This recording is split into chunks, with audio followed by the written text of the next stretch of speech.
All right, guys, welcome back. Today I wanted to go over two things. We're going to talk about the dash swap that is becoming more popular for the RC4WD drive K10s, K5 builds, and also probably one of the biggest questions I get asked is how to mount these winch bumpers that SSD RC makes for technically the Traxxas Bronco onto either your K5 or K10.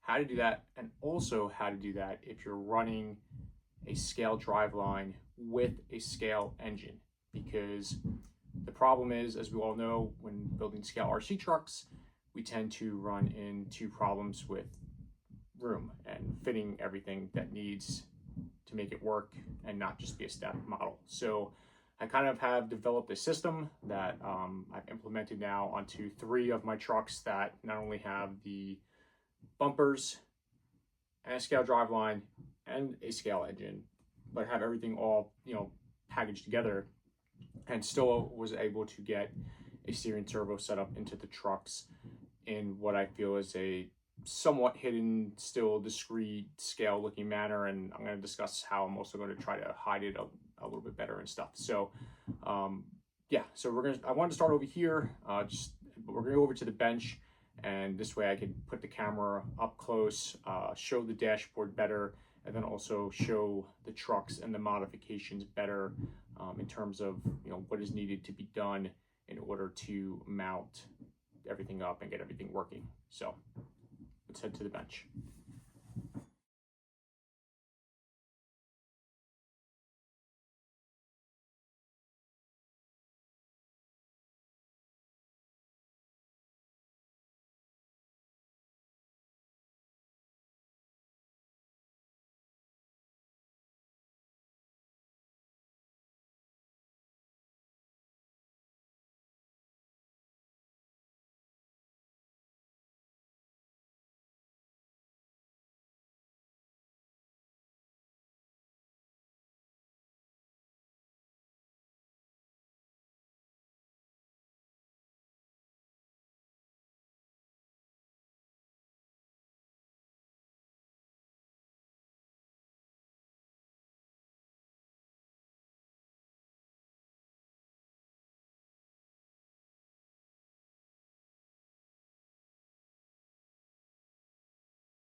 All right, so I'm going to start off by saying I apologize in advance. Unfortunately, I just got a new iPhone 16, and I just realizing now that the new connector is not compatible with my Shure mic in the phone. So I apologize if the audio is not as good as it usually is. I just ordered the adapter, so going forward to videos, it'll be back to the better sound quality. But with that said, let's dive into, we're going to start with this dashboard modification first. So for starters, this is the better looking dashboard, and comes as a whole kit. It comes with seats and all the parts to complete this. You could actually make this like the gauges light up. It's got a rear view mirror, it's got a four-wheel drive shifter. This is like a full interior kit, and it's technically designed for the Traxxas Blazer. And as you can see, it is definitely a good size bigger than this RC4WD drive one. This is one from another truck that was cut up, but the main shape of the dash is the same, so just for reference purposes. However, so you can see just on face value here that this is obviously much larger, okay? But that's not going to prevent you from installing it onto your RC4WD drive K10 or K5 truck with some what I believe to be easy modifications, or somewhat easy modifications. So with that said, I'm going to show you what I did to make this work for me, okay? Again, there's more than one ways to do things. Maybe you have already developed a better method. This is what I've done so far. It's what's working for me.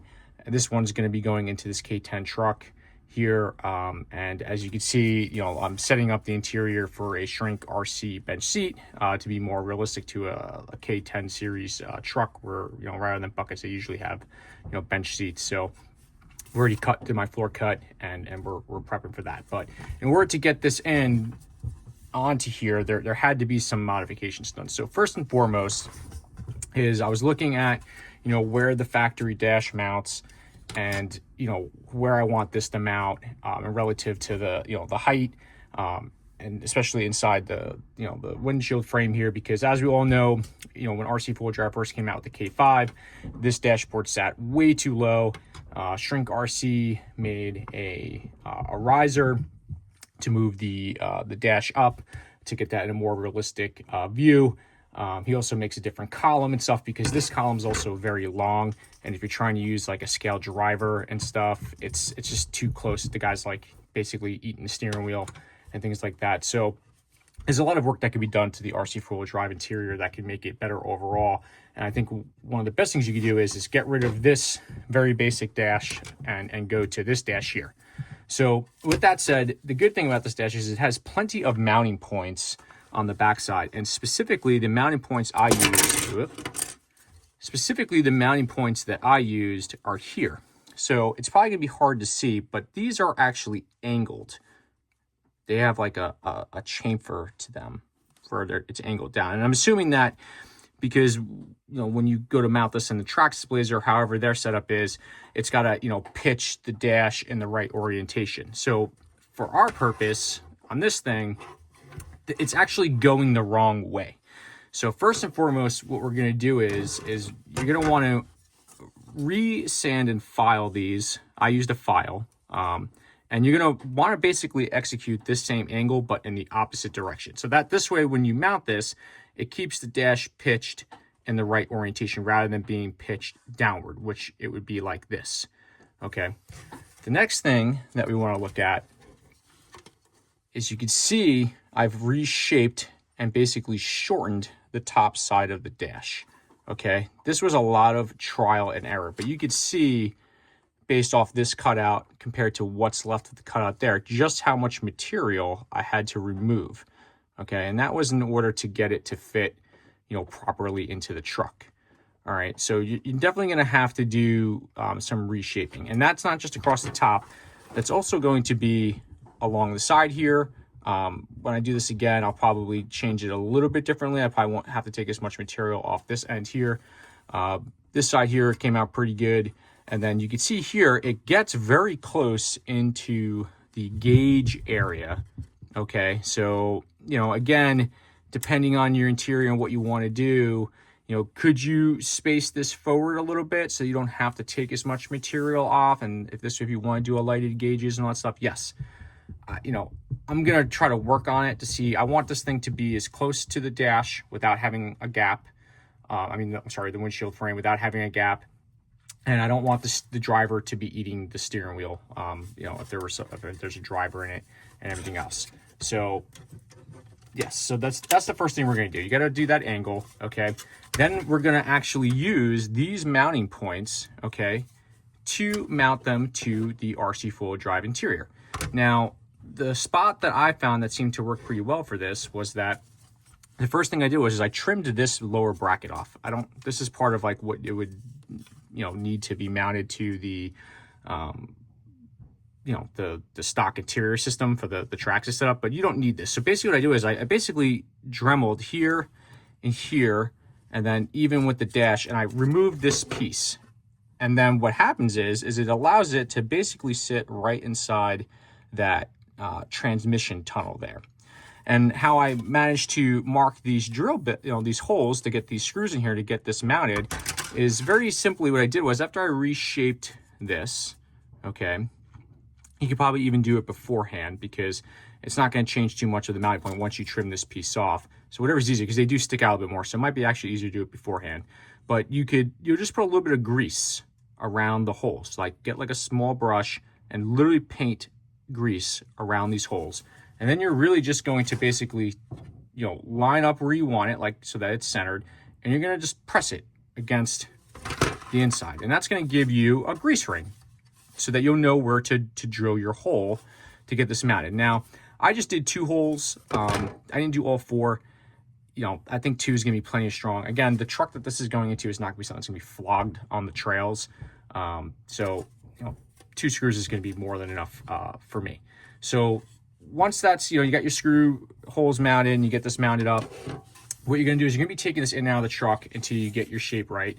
Or, like I said, you could space the dash forward some. You could use like some, you know, M3 spacers, like K&K cells, or, you know, if you get them from McMaster or wherever you want to get them from, you know, you could do that as well and space this forward a little bit. You know, when this dash is mounted in the factory spot, there is quite a gap between here and where this dash, you know, sits. So it all depends on what you do. I was trying to get the interior to look the most realistic as possible.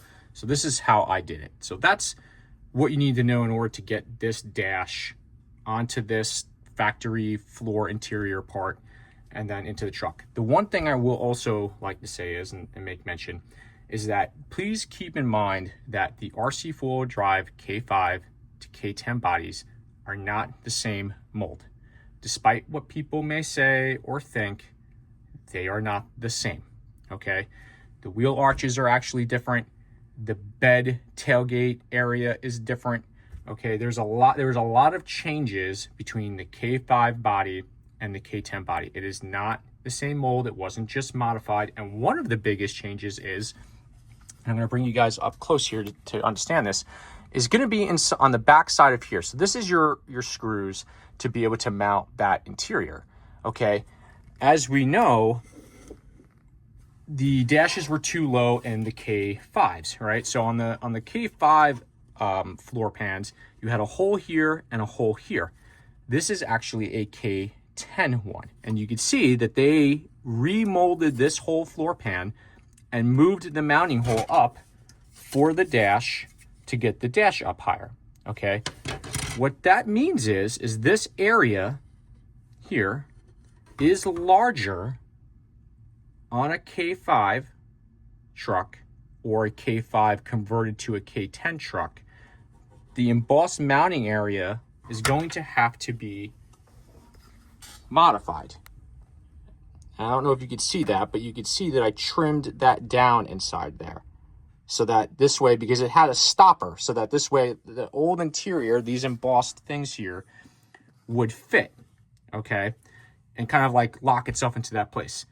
You're gonna, if you have a K5 body or a K5 turned to a K10, you're going to have to grind that out if you're using a K10 or however RC4WD drive sells them now. It doesn't appear that they're selling the older style K5 floor pan. It seems that, I think they even thought that the interiors were the same, but they are not. So even if you buy used K5 body, let's say it's missing the interior and you need to order a new interior and you're like, all right, let me go on there. I'm going to order this floor pan and the seats and whatever you're going to get. You're going to have to mod the body to fit this embossed area now. So that's an important thing to note. All right. I think that kind of covers what you need to do. Again, it's going to be a lot of trial and error. I had to do a small notch here to clear the edge of the glass, which I currently have out of the truck. But I did have to notch that a little bit more additional there. But I basically shaped it as nicely as I can. All right, I followed the contour of the windshield frame. It does fit. I'm not going to say it doesn't fit very tightly and very snug. It does, but it will fit and it won't break the body or do anything weird. But it is going to be, you'll barely be able to get a hair between, you know, the dash and everything else if you do it my way. Okay, it's not to say that it can't be done another way. All right, so these are super awesome. You can get them from like AliExpress or off eBay. They are cheaper on AliExpress. And this is a much more detailed, you know, dash system overall as compared to the factory stock.